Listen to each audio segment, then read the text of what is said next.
सैयद इम्तियाज जलील आगे बढ़ो, अकबर अवैसी आगे बढ़ो, असद भाई आगे बढ़ो। आइए अब आपके सामने सैयद इम्तियाज जलील साहब। अस्सलाम वालेकुम वरहमतुल्लाहि वबरकातुहू। हैदराबाद के हमारे एमएलए, हमारे सीनियर क़ायद जनाब जाफ़र मीरा साहब, मालेगांव में और उत्तर महाराष्ट्र में मजलिस की पहचान हमारे भाई खालिद मलिक साहब, यहाँ के उम्मीदवार जनाब हाजी माजिद साहब, यहाँ पर मौजूद तमाम उम्मीदवार, मजलिस इत्तेहादुल मुस्लिमीन के चाहने वाले बुज़ुर्गों, नौजवानों, साथियों, जहाँ तक नज़र जा रही है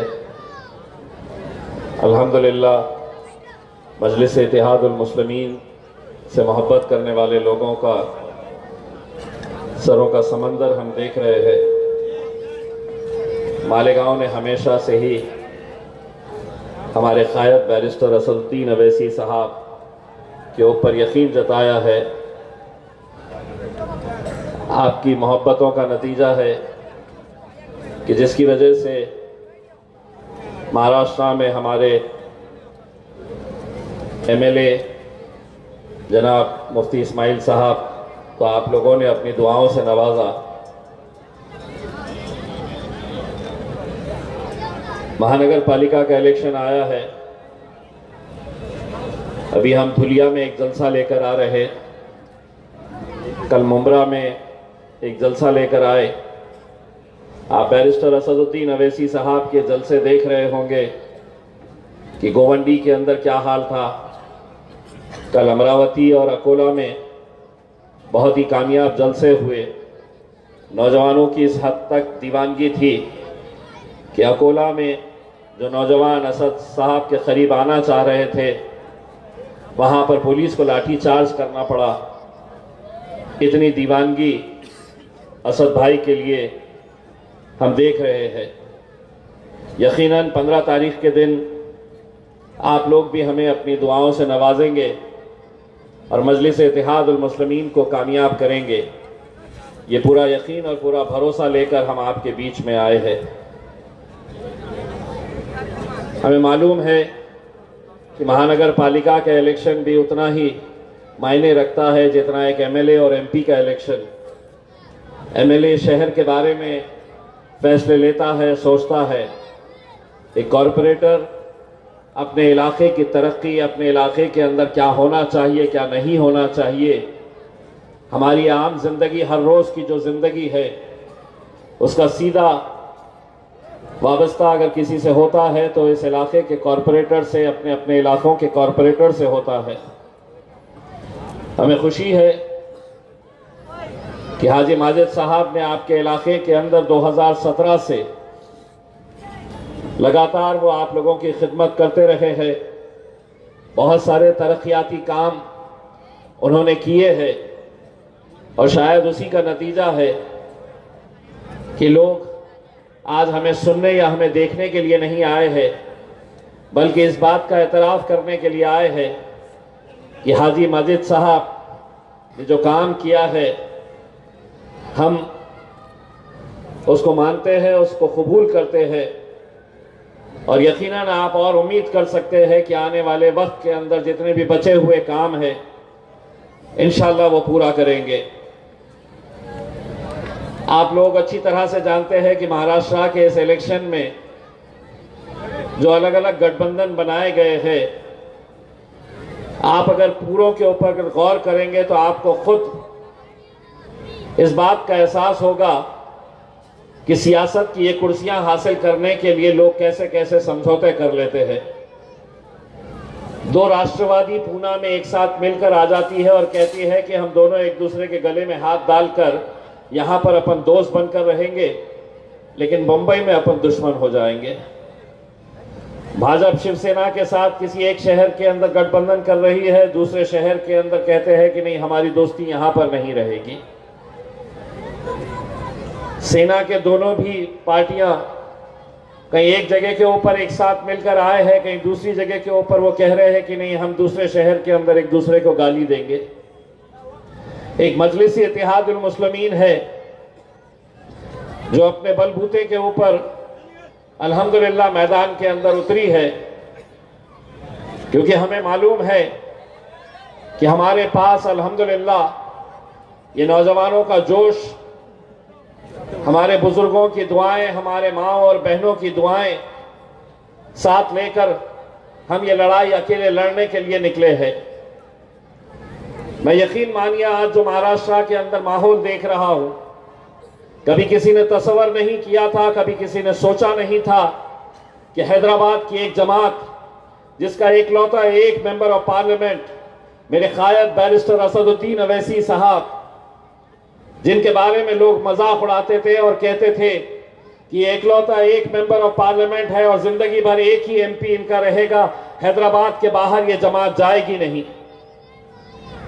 आज हिंदुस्तान के कोने कोने के अंदर चले जाइए, कुछ दिन पहले महाराष्ट्र के नगर परिषद का इलेक्शन आया, बहुत मेहनतें सभी लोगों ने मिलकर की और आज छोटे छोटे से शहरों के अंदर भी मजलिस इत्तेहादुल मुस्लिमीन ने अपने उम्मीदवारों को वहां से जिताया। कभी किसी ने सोचा नहीं कि कारंजा जैसे मुकाम पर वहां पर हमारा मेयर जाकर बैठेगा, नगर अध्यक्ष बनकर बैठेगा वहां पर, लेकिन यह भी मुमकिन हुआ आप लोगों की दुआओं की वजह से। हम बिहार गए तो लोग हमारा मजाक उड़ा रहे थे, लोग कहते थे कि ये बिहार में मजलिस क्यों आई है।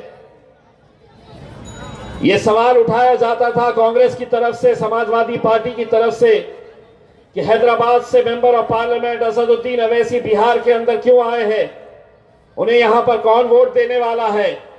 कांग्रेस के बड़े बड़े नेताओं ने, राहुल गांधी ने तक ये कह दिया था कि असदुद्दीन अवैसी हैदराबाद में ही रहे, हैदराबाद में ही अपनी बिरयानी खाए, बिहार में आने की जरूरत नहीं है। हमने उनसे ये कहा कि वो तो हमारा भाई है, हैदराबाद से आ रहा है, तो आपको इतनी तकलीफ हो रही है। आपके मम्मी तो इटली से आए थे, हमने कुछ कहा था क्या उसके बारे में? वो वहां से आकर हुकूमत कर सकते हैं, यहां पर आकर राजनीति कर सकते हैं।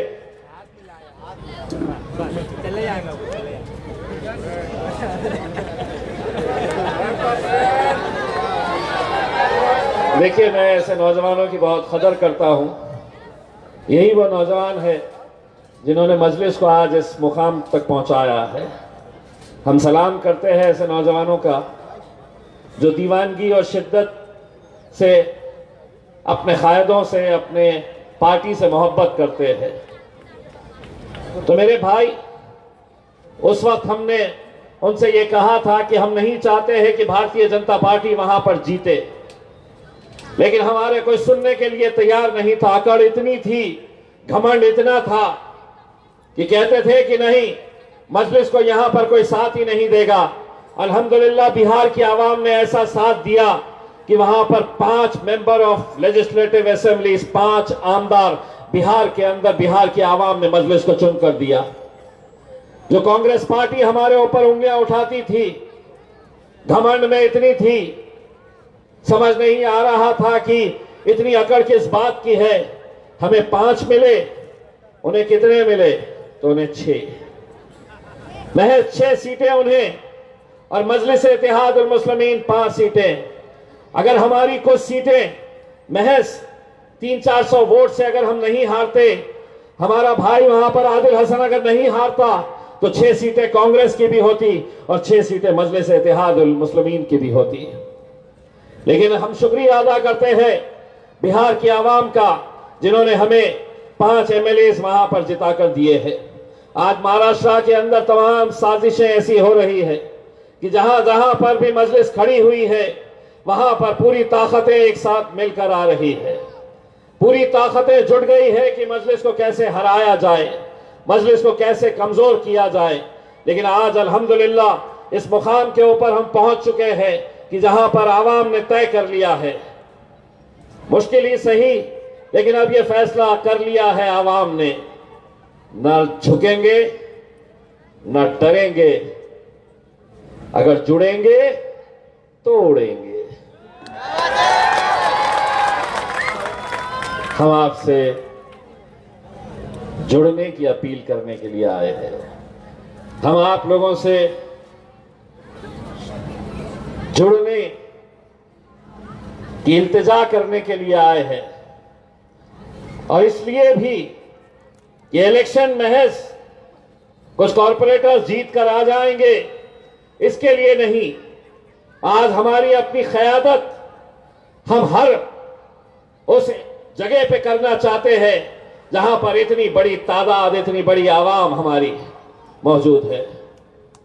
अगर हम यहां पर अपनी क़यादतों को खड़ी नहीं करेंगे तो फिर कहां खड़े करेंगे मेरे भाई। इसीलिए आज मैं आप लोगों के बीच में आया हूं तो सिर्फ ये इल्तिजा करने के लिए आया हूं कि ऐसे दौर से हम लोग गुजर रहे हैं कि जहां पर हर रोज आप देख रहे हैं कि किस तरीके से हमें निशाना बनाया जा रहा है, कैसे हमारे मस्जिदों को, हमारी दरगाहों को, हमारे इबादत गाहों को, हमारे मदरसों को कैसे निशाना बनाया जा रहा है।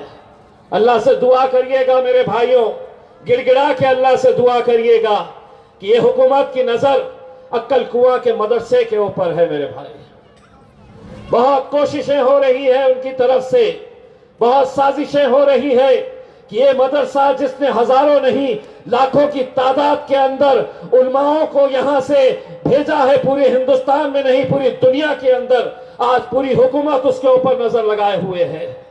पूरी साजिशें चल रही है कि अक्कल कुआं के मदरसे के अंदर क्या क्या ढूंढ कर निकाला जा सकता है ताकि उस मदरसे को बंद किया जाए। हजारों बच्चे हर रोज वहां पर तालीम हासिल कर रहे हैं।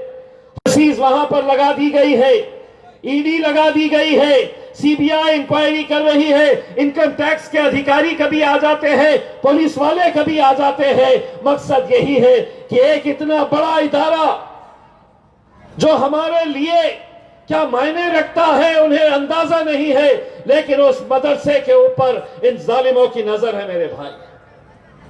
हमें अपनी क़यादत खड़े करने का वक्त आया है मेरे भाई।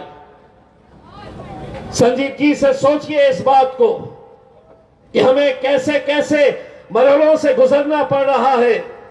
आज इससे बढ़कर और क्या चाहिए हमें कि हमारी एक बच्ची, उसका हिजाब, उसका नकाब एक मुख्यमंत्री अपने हाथ से खींच लेता है। सोचिए, आप तसव्वुर करिए कि आपकी अपनी बेटी, अपनी बहन वो खड़ी हुई है और एक कोई गैर आदमी होगा तो मुख्यमंत्री किसी राज्य का, लेकिन तुझे कोई इख्तियार नहीं है कि हमारी बच्ची का नकाब तू खींचे। और ये उस हुकूमत का हिस्सा है जिसके वजीर आजम नरेंद्र मोदी चीख चीख कर कहते हैं महिलाओं की सुरक्षा, महिलाओं का सम्मान, और यहां पर उनके प्यादे लाडली बहन बच्चियों से कहते हैं कि ये हमारी लाडली बहन, और तुम हमारी बच्ची का हिजाब, उसका नकाब अपने हाथ से खींच रहे हैं। सोचो उत्तर प्रदेश, बिहार के गुंडों को क्या संदेश गया होगा कि अगर एक मुख्यमंत्री एक बच्ची का नकाब खींच सकता है तो हम तो सड़क चलते हुए किसी भी बच्ची का दुपट्टा, किसी का भी पल्लू खींच सकते हैं, किसी के भी बुरखे के साथ हम छेड़खानी कर सकते हैं। अगर ये बस नहीं हुआ तो उत्तर प्रदेश का एक मंत्री, भारतीय जनता पार्टी का एक मंत्री बयान देता है कि इतना बवाल क्यों कर रहे हो, नकाब ही तो खींचा है। सुनिए, वो मंत्री है, मिनिस्टर है भाजपा की हुकूमत में, वो बयान देता है कि इतना बवाल क्यों कर रहे हैं, नकाब ही तो खींचा है। अगर हाथ इधर उधर चले जाता तो क्या करते। मैं कोई कांग्रेस या राष्ट्रवादी का नेता नहीं हूं। पूरे हिंदुस्तान में अगर उसको किसी अच्छी भाषा जो समझ में आती है उसमें अगर किसी ने जवाब दिया है तो वो जवाब हमने दिया है।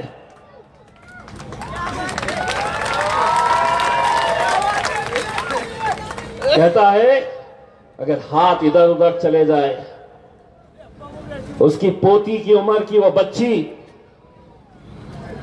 उसके पोती की उम्र की वो बच्ची के बारे में कहता है कि हाथ इधर उधर चले जाए तो आप क्या करेंगे?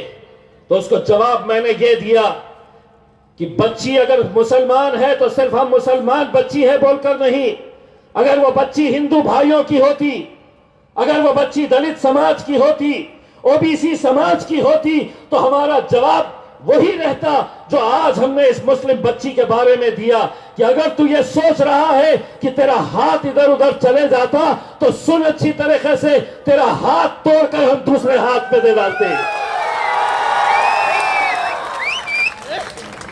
मंत्री है, मैं कुछ भी बोलूंगा, मैं मुख्यमंत्री हूं, मैं किसी का भी नकाब खींचूंगा, किसी का भी हिजाब खींच लूंगा मैं, और कोई बोलने वाला नहीं है। तो सुन अच्छी तरीके से, हम कोई दूसरे पॉलिटिकल पार्टी के मुसलमान गुलाम नहीं है जिन्हें कुर्सी प्यारी है। जब भी ऐसी बातें सामने आएंगी, तुझे जिस भाषा में समझ में आता है उस भाषा में इंशाअल्लाह तुझे जवाब देंगे हम। और क्यों नहीं, क्या हम सुनने के लिए, ये सब अपनी आंखों से देखने के लिए हम बैठे हुए हैं? नहीं। बहुत सालों तक तुम बोलते थे और हम सुनते थे, अब हम बोलेंगे और तुम्हारे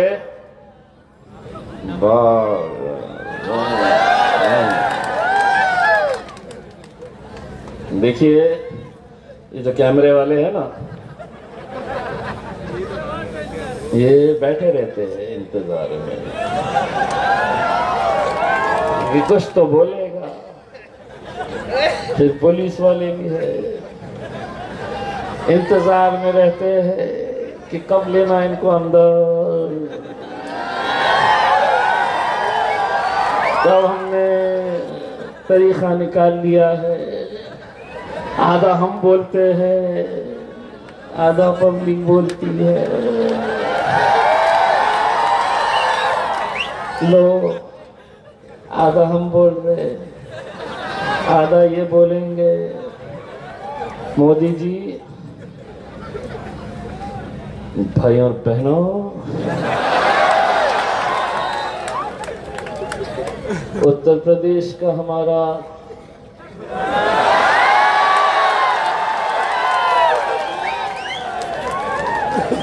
हमने कुछ बोले ही नहीं। हवा से हमारे बाल उड़े तो हमने बाल में हाथ। देवा भाव, अच्छी तरह से सुन लो। अगर ये समझ रहे हैं कि कुछ भी बोलेंगे, कुछ भी करेंगे, तो सुनो। इतने सालों तक तुम बोलते थे, हम सुनते थे, अब हम बोलेंगे और तुम्हारे, अब हम बोलेंगे और तुम्हारे होता है क्या केस अपने पे? कहां से होता? बाबा जी का। जाओ, घंटी बजाते बैठो, कुछ नहीं होता, क्योंकि हमको भी समझ में आ गया है कानून सबूत मांगता है। सबूत है, आधा हमने बोले, आधा बस आप लोगों को यह समझना है अच्छी तरीके से। इस दौर के अंदर जो हालात से हम गुजर रहे हैं, इससे बदतर हालात और तसव्वुर मत करिए। सत्ता का घमंड है, हुकूमत हमारी है, हम कुछ भी करेंगे, हम कुछ भी बोलेंगे, तुम्हें सुनना पड़ेगा। तो एक बात अच्छी तरह से समझ लो, अभी सत्ता का नशा है, मगर बहुत पछताएगा उस दिन, तो हमसे क्या हमारे साए से भी घबराएगा उस दिन।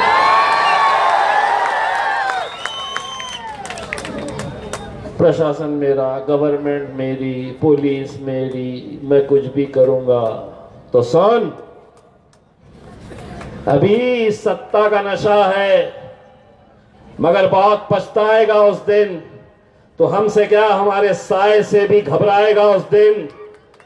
जिस दिन हमारे हाथ से छूटेगा सब्र का दामन, तुझे तेरी औकात का पता चल जाएगा उस दिन।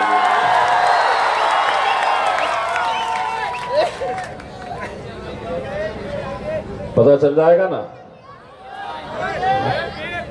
कब तक डराओगे? कब तक हमें बोलने से रोकेंगे? अगर बोलने का इख्तियार उनके पास है, मुझसे कहा मीडिया वालों ने आके कि साहब, शिवसेना के और भाजपा के नेताओं ने यह मांग की है कि इम्तियाज जलील ने जो उस मंत्री के बारे में बयान दिया है, उसके खिलाफ एफआईआर रजिस्टर होनी चाहिए। मैंने कहा, ना मैं एफआईआर से डरता हूं और ना सच बोलने से घबराता हूं। अगर एफआईआर करना है तो पहले नीतीश कुमार के ऊपर करो, अगर एफआईआर करना है तो उत्तर प्रदेश के उस मंत्री के ऊपर करो, फिर उसके बाद हम तो है ही ना दूल्हे भाई, 16 है केसेस 17 हो जाएंगे। सच बोलने की कीमत हम चुका रहे हैं। 16 एफआईआर, एक और 17। लेकिन तुम समझेंगे कि साहब एफआईआर का डर दिखाएंगे तो ये खामोश बैठ जाएंगे, ये कुछ बोलेंगे नहीं। ऐसा नहीं होने वाला है, क्योंकि जानते हैं मैं किसको मानता हूं। उस शख्स को मानता हूं जो पार्लियामेंट के अंदर 550 एक तरफ,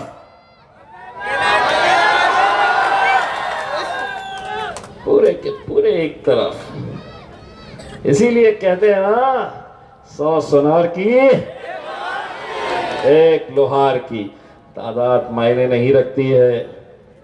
एक ऐसे असदुद्दीन अवैसी साहब को मानने वाले हम, गूंगे मुक्को बहरों को भी, जिन्होंने बोलना सिखाया है इस मुल्क के अंदर।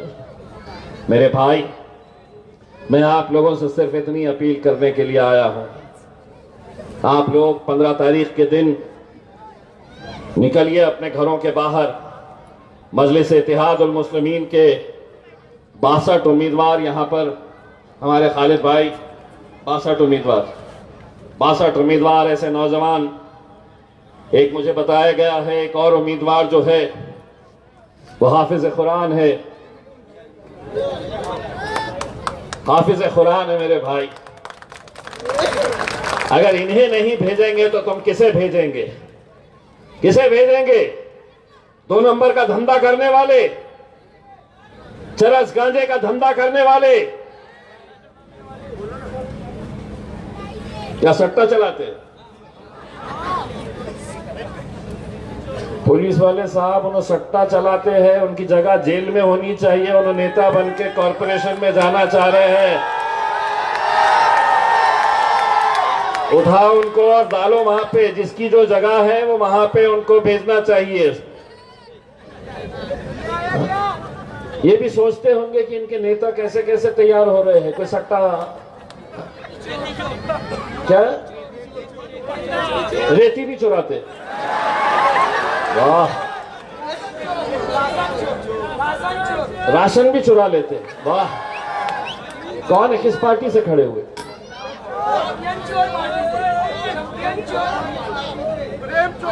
वल्लाह, काम इतने अच्छे। रेती चोर, अनाज चोर, 2 नंबर के धंधे, सट्टा, मटका। क्या बोल रहे चाचा? जोर से बोलो ना, मैं हूं ना। जमीन, जहां जमीन दिख रही वो भी हड़प। और उसके बाद पार्टी का नाम क्या? अल्लाह, पार्टी का नाम देखिए साहब और काम देखिए इनके। कौन चला रहा है ये पार्टी? अच्छा, जाफर भाई ने जो बोले जी जी जी समझ गया। तो मेरे भाई पूरे के पूरे भाई, मेरी इल्तिजा ये है, तुम उम्मीदवार वैसे ही रख लो, तुमको ऐसे ही उम्मीदवार मिलने वाले हैं, लेकिन मेहरबानी करके पार्टी का नाम बदल दो। पार्टी का नाम,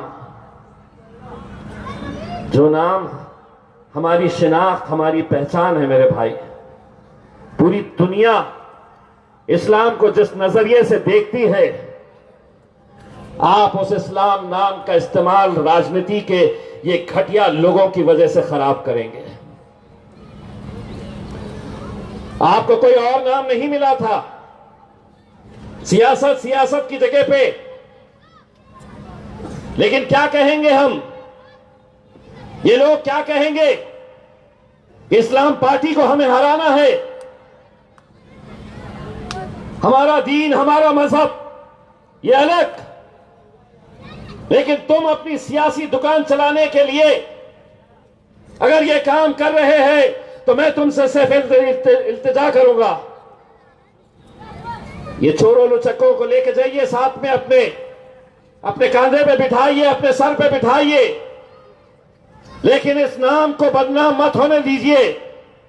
पूरी दुनिया के अंदर आज इस्लाम को निशाना बनाया जा रहा है और आप यहां पर अपनी सियासी रोटियां सेकने के लिए ये धंधे कर रहे हैं। मेरे भाई, मैं आप लोगों को सिर्फ यही कहना चाहता हूं, एक ऐसे मुश्किल घड़ी के अंदर हम हैं, एक ऐसा वक्त जहां पर हर कोई हमें निशाना बनाया हुआ है। हर रोज आप सुन रहे हैं, हमसे यह पूछा जा रहा है कि आपका बर्थ सर्टिफिकेट निकालो, आप यहां पैदा हुए थे या नहीं पैदा हुए थे। पुलिस स्टेशन में जाकर बैठ रहे हैं, एक भाजपा का नेता है, तोतला है, तुम यहाँ तक पैदा होते थे, पता है कब कहाँ पे पैदा होते।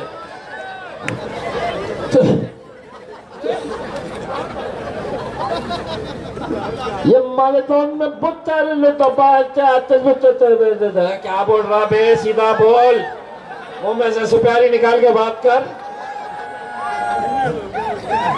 जहां वहां घूम रहा, मेरे बर्थ सर्टिफिकेट टाइम का बर्थ सर्टिफिकेट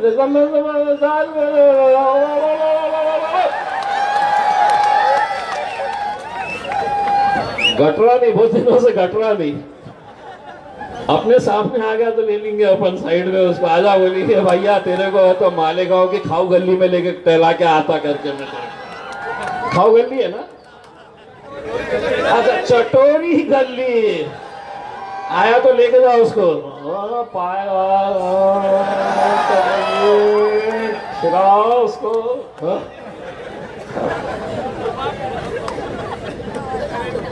एक मोहतरमा है, भाजपा की है, वो भी एक आखिर से ढूंढ के ला रहे कि ये, तो मोहतरमा ने अभी कुछ दिन पहले बयान दिए, बोले मुसलमान 19 बच्चे पैदा कर रहे।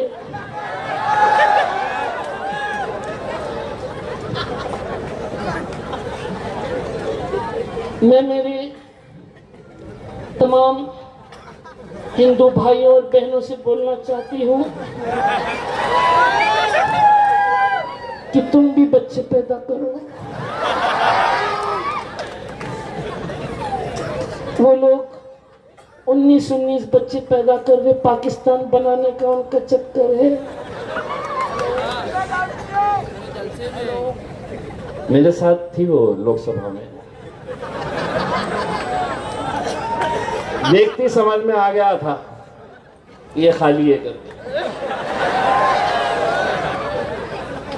क्योंकि जिस तरीके के बयान सुनने को मिल रहे हैं, अब आप सोचिए उनके खुद के दो। मैं बोला शुरुआत आप ही कर दो ना, आप ही शुरुआत कर दो। और देश के सबसे बड़े नेताओं में गिनती होनी चाहिए कि देखिए हमारी भारतीय जनता पार्टी की एक महिला 19 बच्चे। अब किसके है भाई 19 किसके है कि हाथ ऊपर करो। कहां से लेके आई हो? मैं जो दिल में आया, मतलब तुमने दूसरों ने पैदा करना और आपने कुछ नहीं। शुरुआत आप करिए, मोदी जी भी खुश हो जाएंगे। देखो कोई तो लीड कर रहा है। हाँ 20 कोई नहीं रोका मेरे भाई, कोई नहीं रोका। बड़ा आबादी देश की बढ़ाना चाह रहे हैं, बड़ा ये ऐसे फजूल की बातें, स्टेटमेंट ये वो। और फिर क्या होता है मालूम क्या, इन्होंने ऐसा स्टेटमेंट दे डाली 3 दिन तक ये जितने हैं ना बैठे हुए, वो आके ये नहीं पूछते हैं कि पानी मिल रहा क्या, बच्चों के स्कूल का अच्छा स्कूल बना है क्या, अस्पताल में दवाइयाँ मिल रही है क्या, डॉक्टर्स है क्या, रोड अच्छा बन रहा है क्या, इंफ्रास्ट्रक्चर हमारा अच्छा बन रहा है क्या। ये कुछ नहीं। उसने बोल दी तो ये आएंगे हमारे पास, वो मैडम ने बोले हैं कि बच्चे पैदा करना है करके, आपका क्या कहना है करके। तो 3 दिन तक प्राइम टाइम के ऊपर यही चर्चा होती रहेगी कि बच्चे 19 होना चाहिए या 4 होना चाहिए या 2 होना चाहिए करके। बहुत नाराज हो रहे होंगे, आज बहुत ले रहा हूं तुम लोगों की मैं।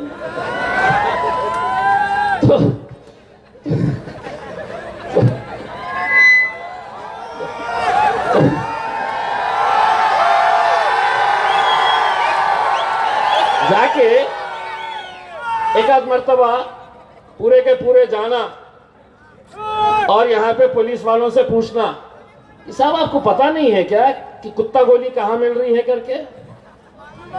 हाँ, नशे का कारोबार आज पूरे हिंदुस्तान के अंदर, सुनिए बहुत संजीदगी के साथ ये बात कर रहा हूं मैं और पूरी जिम्मेदारी के साथ ये कह रहा हूं।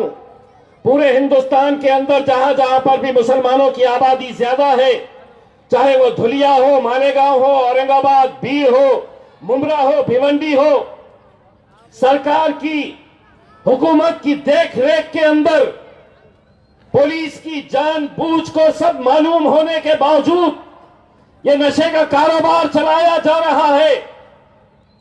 सब जानते हैं कि बेचने वाला,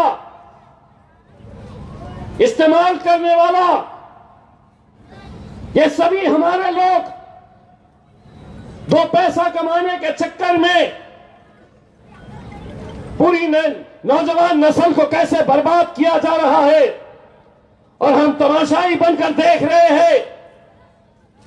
अरे अगर यहां की पुलिस ने तय कर लिया कि हमें नशे का कारोबार बंद करना है, 48 घंटे नहीं लगेंगे।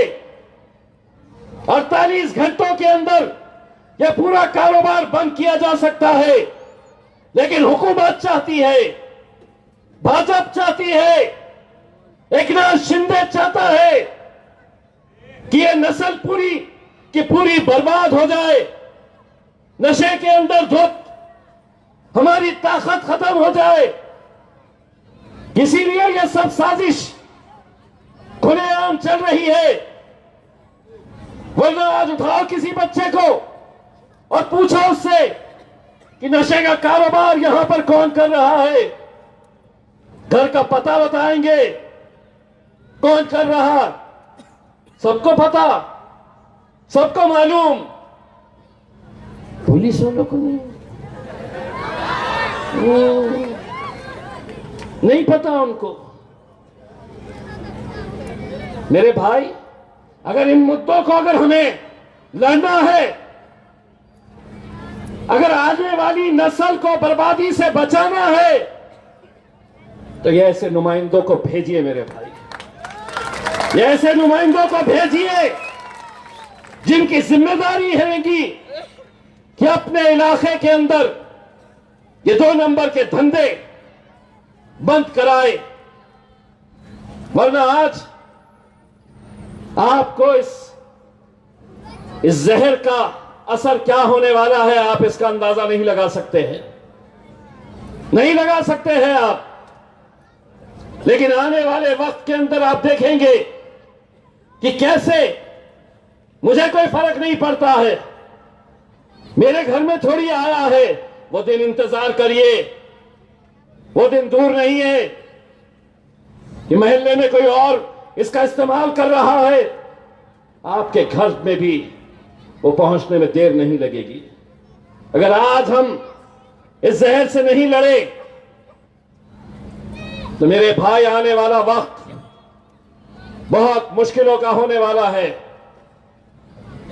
आपको मालूम है कि आज इलेक्शन 15 तारीख के दिन है। मजलिस की निशानी क्या है? बोलो क्या है? उड़ाते कैसे? बैठे बैठे बैठे बैठे बाद में उड़ा। मेरे पास एक मंत्री है औरंगाबाद में, एकनाथ शिंदे साहब का मंत्री है, उसका नाम है संजय सिरसाट। उन्होंने क्या किया है मालूम?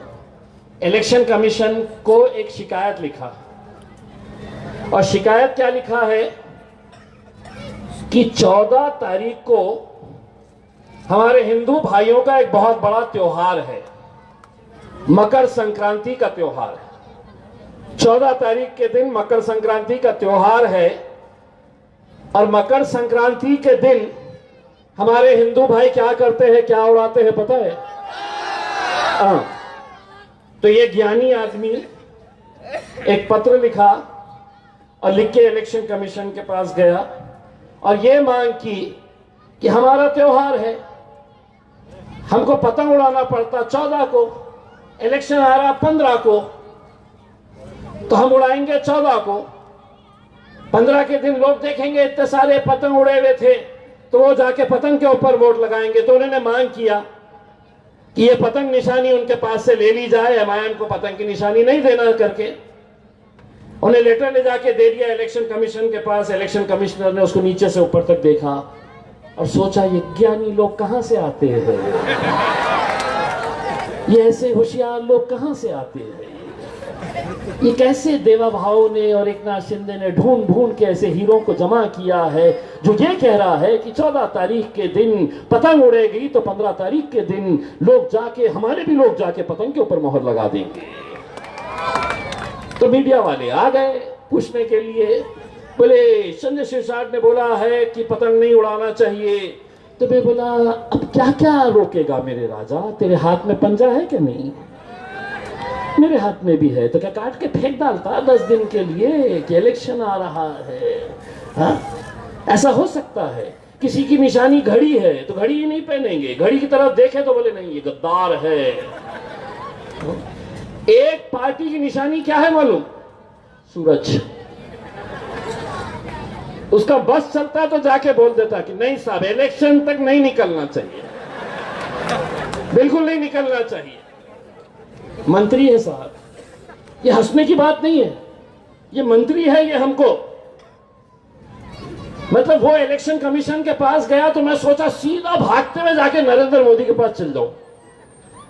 मोदी जी मरना सबको है, मैं भी मरूंगा, वो भी मरेगा, लेकिन जब वो मरेगा तो उसका भेजा निकाल के रखो और दुनिया को दिखाओ कि कैसे कैसे ज्ञानी लोग इस देश के अंदर पैदा हुए थे। आप सोचिए मेरे भाई, अब मैं मालेगांव के पूरे मेरे हिंदू मेरे भाइयों को मैं ये पैगाम दे रहा हूं, माझा हिंदू बांधवांना मकर संक्रांतीचा हार्दिक हार्दिक शुभेच्छा। 14 तारीख के दिन तुम उड़ाएंगे या नहीं उड़ाएंगे? मकर संक्रांति तो इस बार हम बड़े धूमधाम से मनाएंगे, बड़े धूमधाम से पतंग उड़ाएंगे। और हम ये देखना चाहते हैं कि 14 तारीख के दिन त्योहार बड़ा है या राजनीति बड़ी है? अगर त्योहार बड़ा है तो हाथ में पकड़ना ही पड़ेगा, हमारी उड़ाना पड़ेगा हमारा पतंग। 14 को हम उड़ाएंगे, 15 को तुम बटन दबाएंगे और 16 को इंशाल्लाह हम सब जश्न मनाएंगे। तो है तैयार जश्न मनाने के लिए? बस जाते जाते वही नारा जो हिंदुस्तान ही नहीं दुनिया भर में गूंजा है कि तेरा मेरा रिश्ता क्या। दोनों हाथ ऊंचा करके, तेरा मेरा रिश्ता क्या, तेरा मेरा रिश्ता क्या। अब कैमरा वालों घुमाओ हाथ और दिखाओ पतंग कैसे उड़ने वाली है। पतंग पतंग पतंग पतंग पतंग पतंग पतंग पतंग